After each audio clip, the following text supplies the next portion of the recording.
স্বাগত নিউজ 24 চট্টগ্রাম প্রতিদিনে আপনাদের সাথে আছি আমি সোহাগ বক্স। যাচ্ছি পুরো খবরে। নোয়াখালীতে চর দখলকে কেন্দ্র করে দুই পক্ষের সংঘর্ষ ও গোলাগুলিতে 5 জনের মৃত্যু হয়েছে। নোয়াখালীর হাতিয়া উপজেলার জাগলার চরে এই ঘটনায় আহত হন অনেকেই।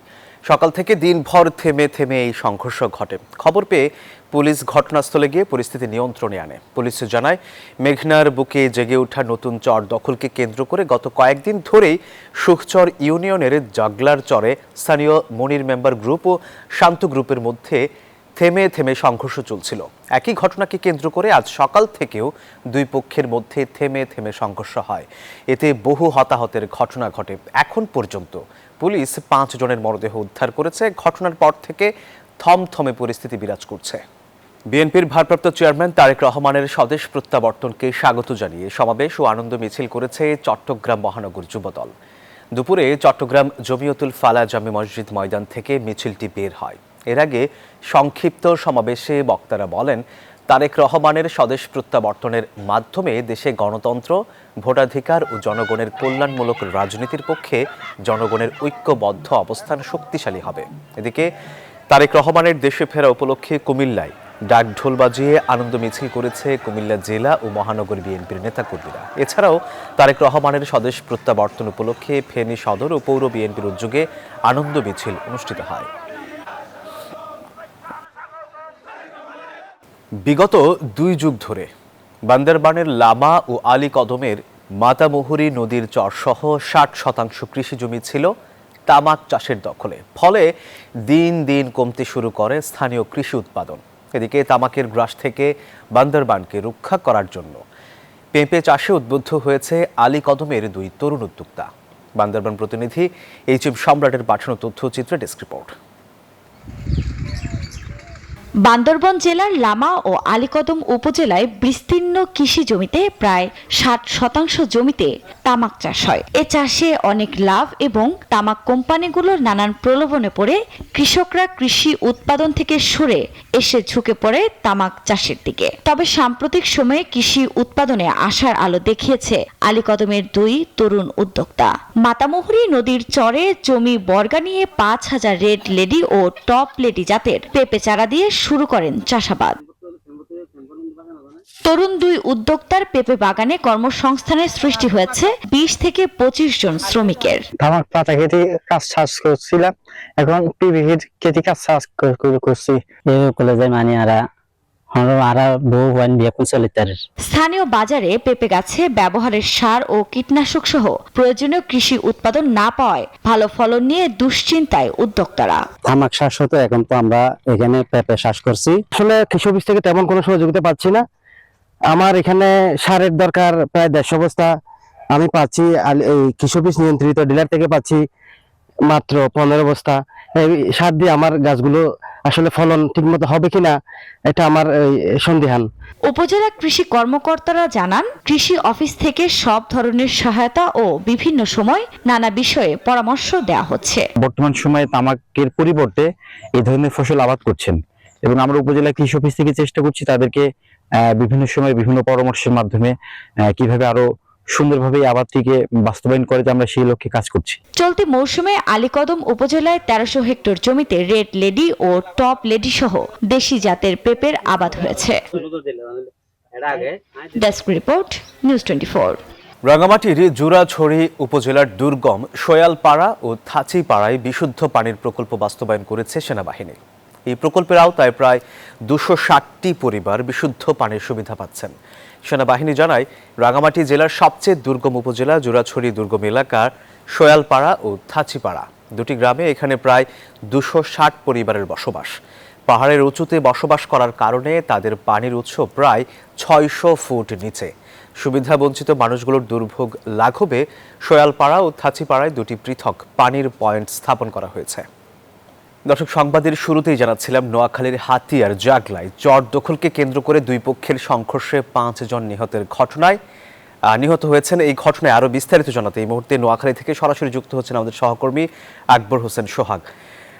সোহাগ, চর দখলকে কেন্দ্র করে 5 জন নিহত, পুরো ঘটনার বিস্তারিত জানাবেন। স্থানীয়দের সাথে কথা হয়েছে নিশ্চয়ই, তারা কি বলছেন এবং আইন শৃঙ্খলা পরিস্থিতি নিয়ে জানাবেন পুলিশ কি বলছে। জি ধন্যবাদ। আপনি যেমনটা জানতে চেয়েছেন, আসলে নোয়াখালীর উপকূলীয় হাতিয়া একটি দ্বীপ অঞ্চল এলাকায়, এখানে নোয়াখালী হাতিয়ার উপকূলে বিভিন্ন চরাঞ্চল জাগছে। হাতিয়ার প্রায় অন্তত 20টি চর জাগছে নোয়াখালী হাতিয়া। আজ সকাল 10টার পর থেকে প্রায় দুপুর পর্যন্ত হাতিয়ার জাগলাল চরের চর দখলকে কেন্দ্র করে দুই পক্ষের মধ্যে দফায় দফায় সংঘর্ষে প্রায় 5 জন নিহতর সংবাদ আমরা পেয়েছি। এবং হাতিয়ার বিভিন্ন চরাঞ্চলে আসলে প্রায় এই চর দখল করে আসলে এই জাতীয় ঘটনাগুলো ঘটছে। হাতিয়ার এখনও এই জমিগুলা কিন্তু এখনও সরকার খাস জমিগুলা রয়েছে। এই খাস জমি দখলকে কেন্দ্র করে আসলে দীর্ঘদিন থেকে হাতিয়ার বিভিন্ন চরাঞ্চলে দুপক্ষের সংঘর্ষ চলে আসছে। আমি এ বিষয়ে কথা বলছি হাতিয়া থানার ভারপ্রাপ্ত কর্মকর্তা সাইফুল ইসলামের সাথে। তিনি আমাকে জানিয়েছেন যে আসলে দীর্ঘদিন থেকে হাতিয়া জাগলাছর একটি দুর্গম এলাকা, ওই অঞ্চলে নতুন চর জায়গায় ওই চর দখলকে কেন্দ্র করে আলাউদ্দিন বাহিনী সহ আরেকটি বাহিনীর সাথে হাতিয়ার দুই পক্ষের চর দখলকে কেন্দ্র করে আসলে বিভিন্ন সময় প্রায় সংঘর্ষ ঘটনা ঘটে। তারই অংশ হিসাবে আজ সকাল 10টার পর থেকে আসলে বিভিন্ন সময়ে দফায় দফায় সংঘর্ষ হয়। এই সংঘর্ষে অন্তত দুই পক্ষের 5 জন নিহত হয়েছে এবং আহত হয়েছে অন্তত 10 জন, এবং আহতদের মধ্যে বেশ কয়েকজনকে নোয়াখালী জেলা হাসপাতালে ভর্তি করা হয়েছে। এখানে আমি স্থানীয় লোকজনের সাথে কথা বলছি। স্থানীয় লোকজন আমাকে জানিয়েছেন যে নোয়াখালীর হাতিয়ার উপকূলীয় অঞ্চল, এটি একটি উপকূল অঞ্চল, দ্বীপ অঞ্চল। এখানে মেঘনা নদী বেষ্টিত। হাতিয়ার বিভিন্ন চরাঞ্চলে প্রায় শত শত একর জমি জেগে উঠছে গত 20 বছরে। এই চরাঞ্চলে জমি দখলকে কেন্দ্র করে প্রায় এই ধরনের সংঘর্ষ ঘটনা ঘটে। তার অংশ হিসাবে আজকে সুকসর ইউনিয়নের জাকসাস্থলে এই ঘটনা ঘটে। এই ঘটনা কেন্দ্র করে দুপক্ষের মধ্যে এখনও উত্তেজনা চলছে। তো প্রশাসনিক পক্ষ থেকে এখানে জোর তৎপরতা চালাচ্ছে। যেমন এই সংঘর্ষের ঘটনায় এখন পর্যন্ত কোনো গ্রেপ্তারের আমরা খবর পাইনি, তবে পুলিশের পক্ষ থেকে জোর অভিযান চলছে। এই ছিল আমার কাছে নোয়াখালী থেকে সবশেষ। খ্রিস্ট ধর্মাবলম্বীদের সবচেয়ে বড় উৎসব শুভ বড়দিন উপলক্ষে পাহাড়ে চলছে নানা আয়োজন। রং বেরঙের সাজে গির্জাগুলোকে সাজানো হচ্ছে। রাঙামাটি থেকে এই নিয়ে আরো বিস্তারিত জানিয়েছেন আমাদের সহকর্মী ফাতিমা জান্নাত মুমু। আমি আছি এখন রাঙামাটির একটি গির্জায়। আর মাত্র একদিন পর খ্রিস্ট ধর্মাবলম্বীদের সবচেয়ে যে বড় উৎসব সেটি হচ্ছে শুভ বড়দিন। আর এই শুভ বড়দিনকে ঘিরে গির্জায় গির্জায় চলছে নানা ধরনের প্রস্তুতি। এর মধ্যে রাঙামাটির যে গির্জাগুলো আছে সেগুলোকে নানাভাবে রঙিন কাগজে সুন্দর করে সাজানো হয়েছে। একই সাথে আলোকসজ্জা করা হয়েছে, লাল নীল বাতিতে জল জল করছে গির্জার যে ক্রিসমাস ট্রি সেটি আমরা দেখতে পাচ্ছি। একই সাথে গোশালাও সাজানো হয়েছে, মাদার মেরিকেও সুন্দর করে সাজানো হয়েছে। রাঙামাটি যেহেতু বিভিন্ন জাতিগোষ্ঠীর ভাষাভাষীর সম্প্রদায় আছে, তাদের মধ্যে যারা খ্রিস্ট ধর্মাবলম্বী আছে তারা কিন্তু এই উৎসবটা পালন করছে। তাই সমতল হচ্ছে পাহাড়ি অঞ্চলে এই বড়দিন ভিন্নভাবে ভিন্ন আঙ্গিকে সুন্দরভাবে তারা পালন করছে। এখানে একজন ধর্ম শিক্ষক আছেন, আমরা তার সাথে একটু কথা বলতে চাই। আর মাত্র একদিন পরে বড়দিন উৎসব, এই বড়দিন উৎসব ঘিরে কি কি প্রস্তুতি নিয়েছেন? এরই মধ্যে আপনি অনেকটা বলে দিয়েছেন। আমাদের মধ্যে আমরা বড়দিন উপলক্ষে যিশু সেই গোশালা প্রায় সম্পূর্ণ পথে, আমাদের ক্রিসমাস ট্রি একই সাথে আমাদের ঘরের সম্পূর্ণ প্রায় সাজানো গোছানো রয়ে গেছে। আর একটু শুধু সামান্য বাকি রয়েছে, একটা পরিষ্কার পরিচ্ছন্ন বাইরের আঙ্গিনা, এটা হয়তো সন্ধ্যার মধ্যে হয়ে যাবে। অসংখ্য ধন্যবাদ। অর্থাৎ 24 ডিসেম্বর রাত 12টা 1 মিনিটে কেক কেটে শুভ জন্মদিন পালন করা হবে যিশু খ্রিস্টের। তারপরের দিন অর্থাৎ 25 ডিসেম্বর গির্জাতে চলবে প্রার্থনা। আর এই প্রার্থনার মধ্য দিয়ে সকল জাতিগোষ্ঠী, সকল মানুষ এবং দেশের জন্য শান্তি কামনা করা হবে। তো এই ছিল আমার কাছে সর্বশেষ তথ্য।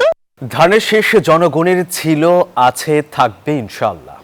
ধানের শীষের বিজয় নিশ্চিতে সবাইকে ঐক্যবদ্ধভাবে কাজ করতে হবে বলে মন্তব্য করেছেন বিএনপি চেয়ারপারসনের উপদেষ্টা মণ্ডলীর সদস্য আসলাম চৌধুরী।